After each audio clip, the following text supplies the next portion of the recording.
Yo, what's good? It's your boy Sean J, representing the Debonair Millionaires, and today I want to talk about manifestation. Is it real or is it not? Let's talk about it.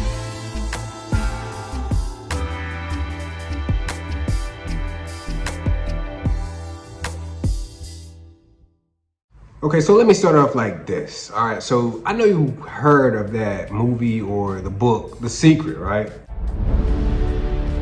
This is the great secret of life.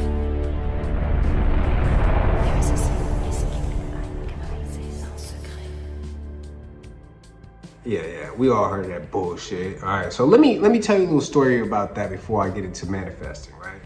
All right, so I got kicked out of the military in 2014, right?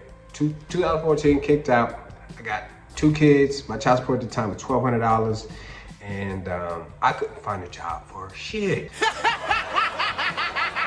With your broke ass. I couldn't find a job for shit. I had a car, so I really couldn't afford shit at the time. And the only people who would hire me was Walmart. Check out our website, Walmart Careers. $9 an hour, Walmart, Georgia. I couldn't pay $1,200 for child support. I couldn't pay my car note. So you know what happened? A nigga credit got fucked up, so it was kind of hard to move into an apartment. So I was in and out of my car, living with my parents, living with friends, bunch of bullshit. And I said to myself, what the fuck? So I really dove into the book or whatever.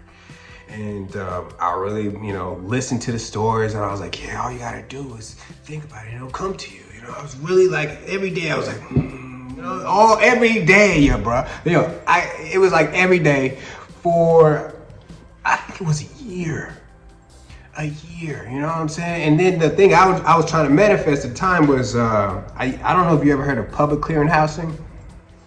They had this program that was like, all you gotta do is play these games and you get to enter the win $5,000 a week. Tamar, come on out here. Come here, Tamar. You're Tamar, right? Yeah. We're from Publishers Clearinghouse. And guess what? What? You just won our Forever Prize. $5,000 $5,000 a week forever. Oh, thank you, G. And then they had a $10,000 a week, and I was like, oh shit, that's exactly what a nigga need right there. What is that, $20,000 or $40,000? Which one, man? Come on, give me both of them, man. I need that for my life, And I was like really trying to manifest that. It took me a year to be like, well, like, this shit ain't working.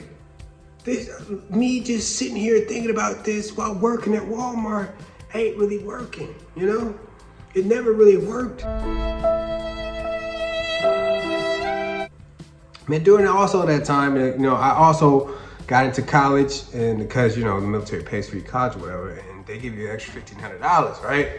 So that was kind of how I was paying for child support, but I had no other way of paying for my car and my house, so I was still broke as shit. With your broke ass. All right, I still broke as shit, but I was so broke to the point where I was just like saying, oh my God, I have no idea what to do. My dad had told me about this resume class or whatever, right? And I was like, man, I don't want to do that. You know what I'm saying? I had given up. Like straight up giving. I had given up. Your boy had gave up, you know what I'm saying? Because I was like, I don't even know how I put myself in this predicament. Like, how did I get this far down in the hole? Like, this was some dumbness to me, but it didn't matter. So anyway, I listened to my dad. I went ahead and took the resume class, and then I learned how to write resumes, right? I got hired at a temporary agency or whatever. This temporary agency paid me pretty good to a point where I could actually, pay for my child support, pay for my car, and, kind of like, pay for the other bills that I had acquired at the time. Anyway, that job, I knew the potential of it, right? There's something in my mind, I was like, I knew the potential of it. So I worked so hard.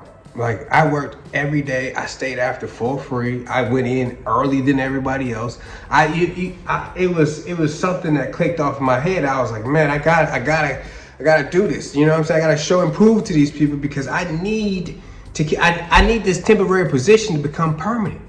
This temporary position become permanent. 6 months down the line, you know what happens? They say they cut the position. They say they cut in position. I said, man, this manifestation stuff is bullshit. I got so pissed at everything, man. I was just so pissed, but I was like, you know what? It's my name, you know what I'm saying? I'm working for my name. I'm gonna continue to work hard. I'm gonna continue to come in early. I'm gonna come in, stay in late. I'm gonna do whatever I need to, learn whatever I have to. And then, you know what? After about 3 weeks, right? My supervisor was like, yo, we need somebody permanent. We need to move them to management and you to pick. I was like,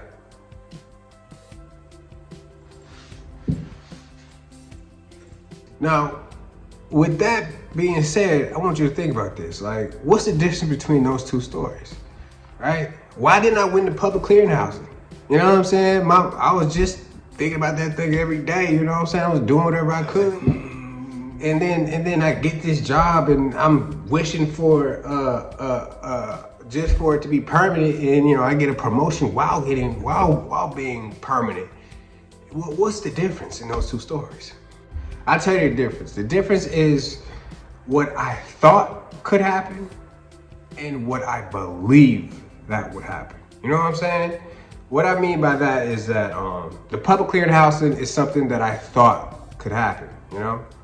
I thought it could happen, but I can't put in the effort I wanted to put in, you know what I'm saying? I can't put in how many people are also applying for that. You know, it just never in my mind went to a belief. It always just was a thought, right? But with the permanent position, that shit, I knew that I'm putting my all into this, you know what I'm saying? There's nothing, I'm putting all my effort, you know what I'm saying? I'm putting anything, like I lost sleep over, you know what I'm saying? I believe that it was mine, you know what I'm saying? That's the difference there. That's the difference. Okay, so I got another story for y'all. Maybe this will help y'all think about this a little bit further. Okay, so before I got the permanent position, right, there was a moment that clicked in my mind, right? It was a moment of like, you know, like I said, I had 2 kids, right? And there was a day on my son's birthday, and he asked for like something very small, man. It was like a video game, and I couldn't, you know, video games like $50, and I couldn't afford that. And I was just like, I need to do better. I need to do better, man. I like something clicked in my mind. I was like, man, this is some bull. Like I can't do this. This is. So what happened in my mind that day? I was like, yo, I need to go ahead and start get my stuff together. I need to get my priorities together. You know, it just clicked in my mind. That was my why to be like, okay, I need to continue to do this. You know what I'm saying? That I had a why at that point, you know? Public clearinghouse, my only why was just to pay the child support off and then, you know, go back to being who I was before, which is a reckless dude. I was reckless. I was just reckless. Okay, so after about 3 years of having that job or whatever, you know, on the outside of that job, you know, because the job, it made me better in the first place, because it was a job that said, hey, your credit can't be down, so you gotta fix your credit. I had to get a clearance to even work at this job or whatever. So it's like, you gotta get your credit better. You can't be having no bad credit. So that was one thing where I worked on, you know, and that just so happened. And then I was still going to school, still going to college or whatever, still doing that. I also, I had got my own place because I was having a roommate during that one of those 3 years. I had gotten a roommate, but I didn't like the influence that I was getting. And we live right across the way from Strokers. Day and night, Stroker is the #1 strip club in Atlanta. So that wasn't good either, you know, but your boy was like, you know, I want something better, you know? I need to be in a better spot. And I had got my own place. And what happened at my own place was that I had gotten so mad at the managers because there was one summer where it was just so hot and that the air conditioner had broke, and I was so pissed off, and I was just done saying, I'm tired of this written thing, whatever, man. And me and my homeboy was riding down in Buckhead, Atlanta, and I was looking around at the buildings, you know, and I was like, man, those are condos. I want to live up there so I can feel that breeze, you know? I want to feel that breeze. I want to, you know, have a little scenery of Atlanta. And I bet they could see all of Atlanta from up there, you know? You know what? I want to live like that too, you know? And I was like, why not me? In my mind, I said, why not me? You know, like what makes them better than me? You know what I'm saying? My effort in what I do, I don't think they do anything that I can't do. So at that point, I was like, you know what? I want that, you know? So I went ahead and I talked to a realtor. I went ahead and talked to a realtor, you know. In my mind, before that, I never thought to buy a house or anything. I was just like, I don't care. I'll rent for the rest of my life because, you know, I don't need these responsibilities, you know? But I said, fuck it this year because when that air conditioner went out, and you know Atlanta be hot. They call it hot Atlanta, man. So when that air conditioner went out, I said, forget this. I talked to a realtor. The realtor, I gave her what I was looking for. You know what I'm saying? I'm looking for a nice condo where I can, you know, have a good view of Atlanta or whatever, you know? And then she was like, okay. And then the second place that she showed me was a high rise in Buckhead. That's when I was like, hold up, this is clicking right now. This is clicking right now. There was definitely something that clicked right there because it was just like, hold up, right? Like, wait, there's something to this, you know what I'm saying? And what was it to me, I think was, I felt like there wasn't anything better with the people who lived there. So let's talk about manifestation, right? Do I think it's real? Yes, I do think it's real. However, I think it's set into your own reality of who you are. You know what I'm saying? So I think that who you think you are and who you know you are two different things, right? I think that everything else is just materialistic, right? Now I can dress, I can get my hair cut, you know, that makes me feel like I am, you know? I can buy some Gucci or something like that and that makes me feel that I am. But if you can get to a level that you don't need that, that's who you are, no matter what, you know what I'm saying? That's why there's people who can get rich and then go broke and then get rich again, you know, in the same lifetime. While some people, they hit a pedestal because they don't believe in their mind or know who they truly are. Okay, so like right now, right, man, after I said that they aren't better than me in any kind of way, I always felt that way, no matter what.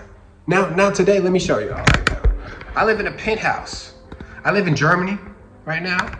I live in Germany. I don't even live in the States right now. I don't even live in the States right now. I lived in Atlanta. I still have that condo on the 24th floor. It's still mine. And I rent it out to somebody else. I'm in real estate. So I've done a lot of things where I'm just like, hey, you know what? I really manifested that, you know? I really manifested that. And then I think that sometimes that manifestation is not only you knowing, but I think it tests if you know it. You know what I'm saying? It tests you. I think whatever you ask for, it tests to see, hey, are you really that? Are you? Do you say you are? Show me. You know, I think it really does that, man, because every time I ask for something, it challenges me to see if I am ready for it. You know, it challenges me. So it's one of those things. You know what I'm saying? I'm not sure if it's God or if it's the universe or whatever you want to call it, man. But it definitely will test you to see if you're ready for what you're asking for. You know? You ever heard that term of be careful what you ask for? When I was in my 20s, I wanted to be a millionaire. And when I was a millionaire, I wanted to be in my 20s. It's definitely true, man. Because there's some times where you might ask for something, but you really don't even want that, you know? You don't even really want that. You just kind of ask for that because somebody else said it was a good idea, you know? Like there's a lot of people who like, yo, I want to work from the beach on my computer. And then you ever thought about working from the beach from your computer?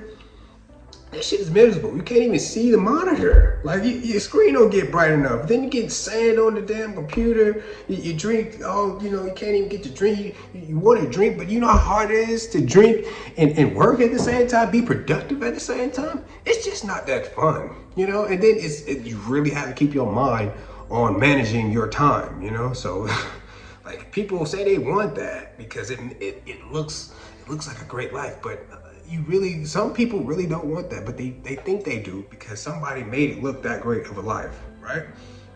So I think that not only does it listen to you, I think it tests you on what you actually say you want, right? Well, let's go a little bit deeper, right? I think that through your body, you have let's say electric, like your brain is electric, right? It fires from one place to the next, one place to one place, from one place to the next place, right? And all that firing comes from whatever you see, okay? Whatever you eat, whatever you smell, whatever you hear, okay? All of that matters, Your brain will fire and will be accordance to whatever you put inside of it, Your body is really taking in everything that is around you, whatever you consume. Like you don't even know that you're taking in certain things or hearing certain things, and you don't even know what it's doing to you in your body, Like let's take for instance like music, okay? Music, all right, it's something that makes you feel. You don't even know. Like there's some times where music will make you feel a way, like you get amped up. I remember like back in the day, like 2005, right? 2005, yeah, I'm that old. 2000, but you remember, yeah, my white tee type shit, and then crunk music came out, like that music made you feel like, turn the club up, turn the club up, you know what I'm saying? Like it made me feel amped. But also, if you don't realize it, like the beat might be one thing, but the words might be another thing. You may not understand the words, but the beat might get your attention, right? The beat is something to watch out for, because it can hide subliminal messages with words, you know what I'm saying? Because if you listen to the music that you listen to, like, good example, right? You remember back in the day when you used to listen to like slow jams or having sex, whatever, you used to listen to slow jams. How did that person fuck? Or how do you fuck at that time? You probably moving with the beat, going slow, love making, probably, right? That's what if you listening to R&B and something like that, you love making or whatever, right? But turn on some Marilyn Manson or some rock music or something like that, or some, tear the club up music and watch them. They trying to beat it up, right? It's the music. It's definitely influencing you. You know what I'm saying? And then think about what you eat. If your foods aren't natural, then please notice that you are getting foods that will change the flow of your body. You know what I'm saying? It will change the flow of your body because they're not natural. You know what I'm saying? All those fast foods and stuff like that, your body can get emotional. Your body can feel that, So it's a difference. This is more it's more depth than you know. I want to do this in another video about it. I think it's real, but I want to get really deep into this, like how this can affect you and how to control it. So this is part one. Let's see if y'all want to hear part two. Let me know with frequencies that are good for you, foods that are good for you, smells that are good for you also, and we'll go deeper, all right? But this is where I want to stop this, give you a little taste of what I know, all right? So we'll get into it.